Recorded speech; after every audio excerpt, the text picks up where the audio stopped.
My name's Harry Dunlop. I'm the high performance hockey coach at the Glasgow School of Sport, and I'm going to talk you through some of the exercises we do and some of our hockey skills. The group are now starting the warm-up. At the School of Sport we tend to use the RAMP principle, R-A-M-P. R stands for razor or pulse raiser, A is activation, M is mobilisation, and P is potentiate. So we move from light activity through some static stretching to more active stretching before returning to running, and then take part in the exercise.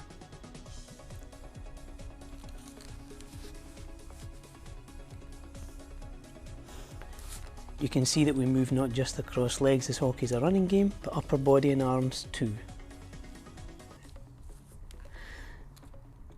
The group are now moving through some high knees and some crossover side steps.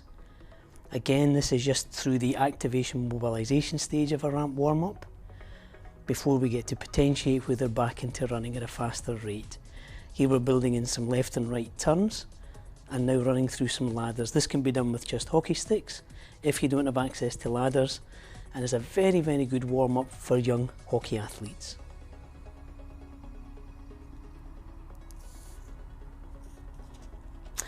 We're now going to move on to ball carry. One of the important aspects is to have the ball in a ready position to the right of our right foot and in front, but notice we hold the left arm and elbow up and the left shoulder high, as if we were balancing a book on our left shoulder. This puts the ball in the correct ready position.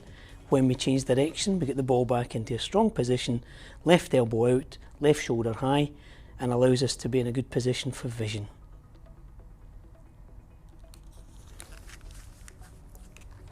The same concept can be built into multi-directional drags.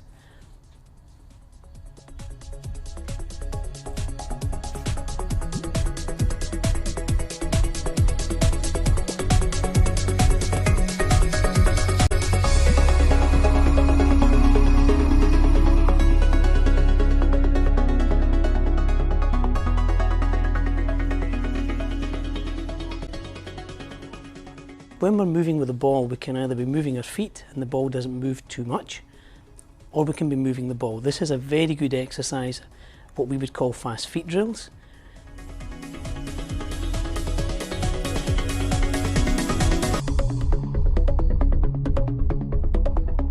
When we drag the ball, what often happens is it begins as a small movement and then we build into a more dynamic action. So what we'll see is the ball moving quite slowly, not too dynamically or ballistically. This allows the athlete to get control of the ball. Notice we're moving outside a given channel before we move in to moving the ball in live motion and slowly build onto a much longer action where we build in a bound off left or right leg.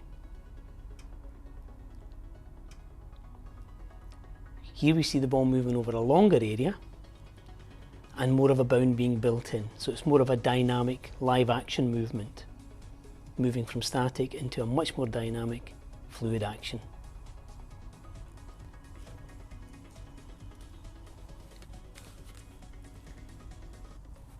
Very often the defender will realise we're about to perform a drag and will anticipate that and go to engage and tackle us.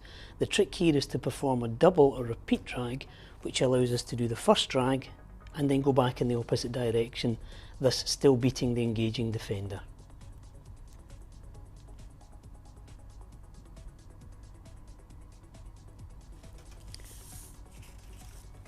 The next adaptation of a drag would be to build in a V drag. This is where we drag the ball in the shape of a V.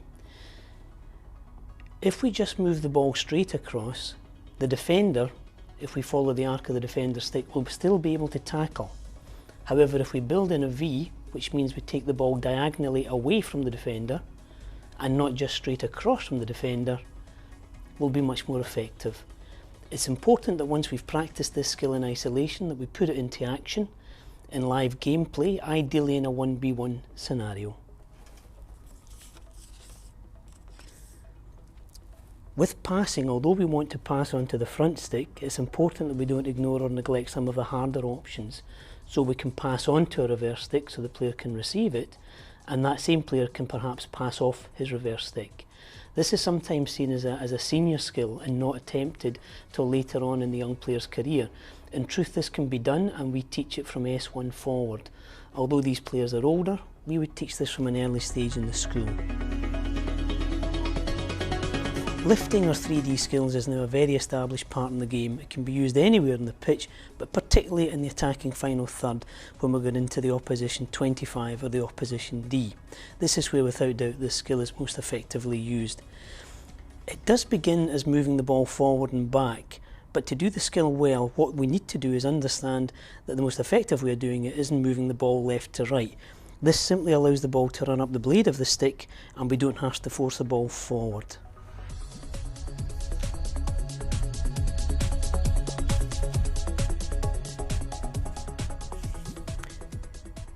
What we're now looking at is using a lift as a pass, so this would be a lifted pass sooner than lifting it over an opposition player's stick. Again, we need the ball in motion to allow us to do it. The ball begins to run up the blade of the stick, and sooner than lifting the ball over the defender's stick, we simply throw a low pass.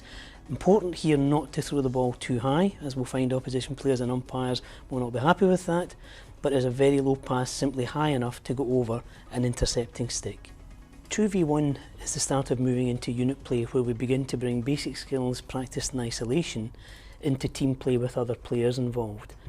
Once understood and mastered, this skill can be done effectively in most areas of the field. Key part here is understanding your role within it, whether you have the ball and are the ball carrier, or whether you're the player running in support of the ball. But at the end of the 2v1, it must end in either a constructive pass or a realistic goal shot. Shooting is an absolutely key part of modern hockey. To allow a good shot, we first need a good receipt and first touch on the ball, a good ball carry, then to have the ball in the correct position to strike in our strike zone. Good advice would be to prepare early for the shot, so your last 1 to 2 steps into the D incorporate your backswing. Don't wait until you're in the area of the D you want to shoot from before you start this process. You get your hands and the stick in the correct position as you cross the line of the D, so that when the ball gets over, we're on our downswing, the ball's in our strike zone, and we hit cleanly into the net. The key here is to prepare early.